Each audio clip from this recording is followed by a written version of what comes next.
And now, the star of the show, Jordan411. Before we get into today's show, Jordan411 merch is officially live. Head to Jordan411merch.com right now. Hoodies, tees, all of it.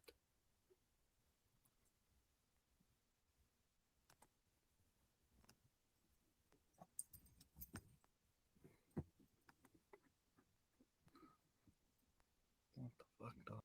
38 years old. That's Zach Collaros. Behind him, a Canadian rookie who's never thrown a CFL pass and a UFL MVP who couldn't stick in the NFL. The Bombers posted a $12.1 million profit and reinvested across the roster. How much on a real backup QB? Zero. Is this the most irresponsible backup QB situation in the CFL? Yes, bar none. I don't know what Kyle Walters and Wade Miller were thinking.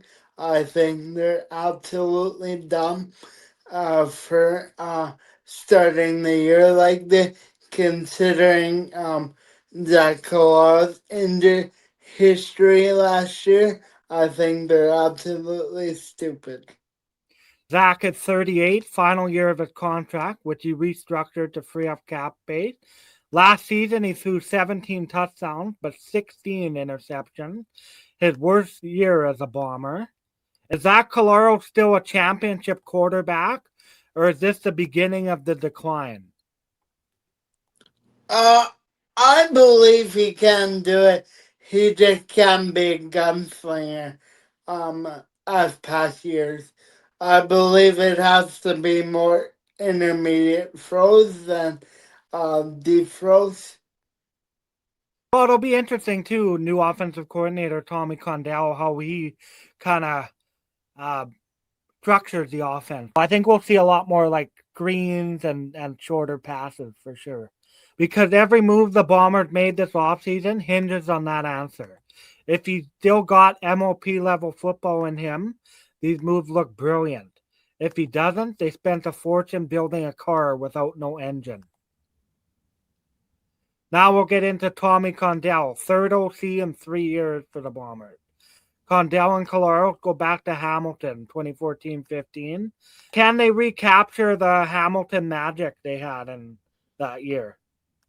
They spent Broxton, CFL, all CFL tackle, poached from BC, Tim White, over 1,000 yards receiving per season for 4 straight years, Jake Ceresna, impactful defensive tackle, Dempke re-signed. Oliveira is still the best running back in the league. Did Winnipeg spend wisely this offseason or panic after missing the Grey Cup? Yes, I believe they spent wisely. They spent in positions of need.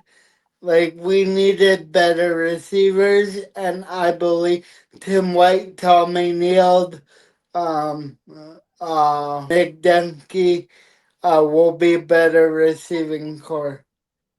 It'll be, again, a new offensive coordinator, so it'll be interesting what he draws up. I'm very hopeful that the offensive line has improved. I mean, getting Jarrell Broxton, he was one of the All-Stars last year.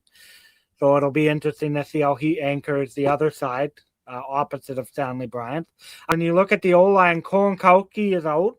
Randolph got cut. Do you think Stanley Bryant's going to decline this year? Well, we'll see, but I think eventually he has to take a step back, and this year might be the year. Terry Wilson gone. Peyton Thorne gone. Behind Collaros, you got a Canadian rookie and a UFL MVP. If Collaros misses any time, this gets ugly fast.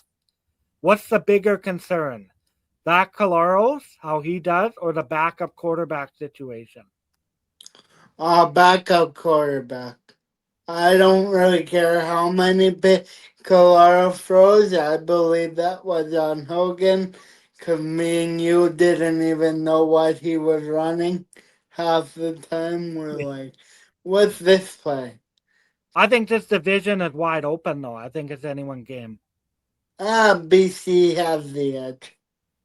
It's either going to work out good for the Bombers or it's going to be a bad. It kind of hinges on Zach Collaros if he can stay healthy. But hopefully the improvements on the O-line help with that. Darrell Broxton was a big add. Tim White is a wicked weapon, as we saw in the preseason. Yes. Condell knows Collaros, so hopefully they can reunite their chemistry. The defense still has its stars. Two big questions to close this out. Are the Bombers legitimate Grey Cup contenders? That can get to somewhat form.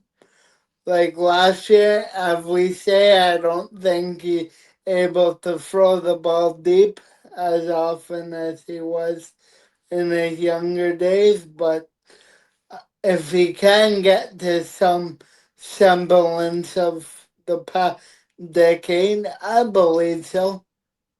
Well, I think one thing that'll help him is he had a full training camp under his belt.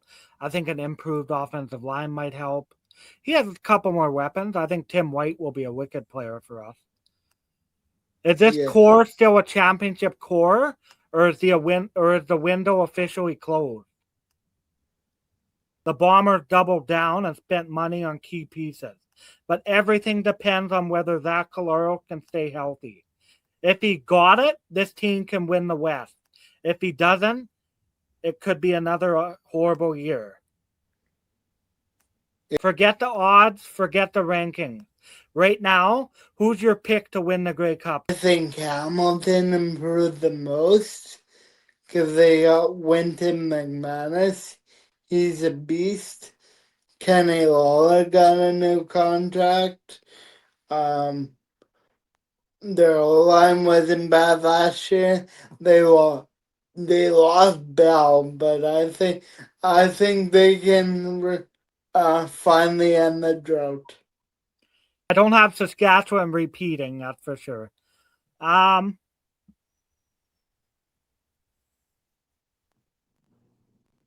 prediction is Winnipeg will win the Grey Cup this year. That's my prediction. Okay. It will be a hell of a year in Bomberland.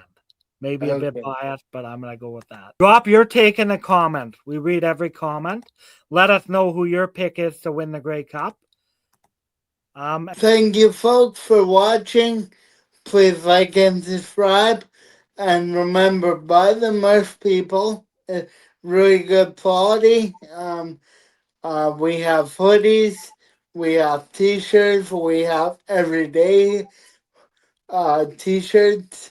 So just buy the merch, support the brand, and support us.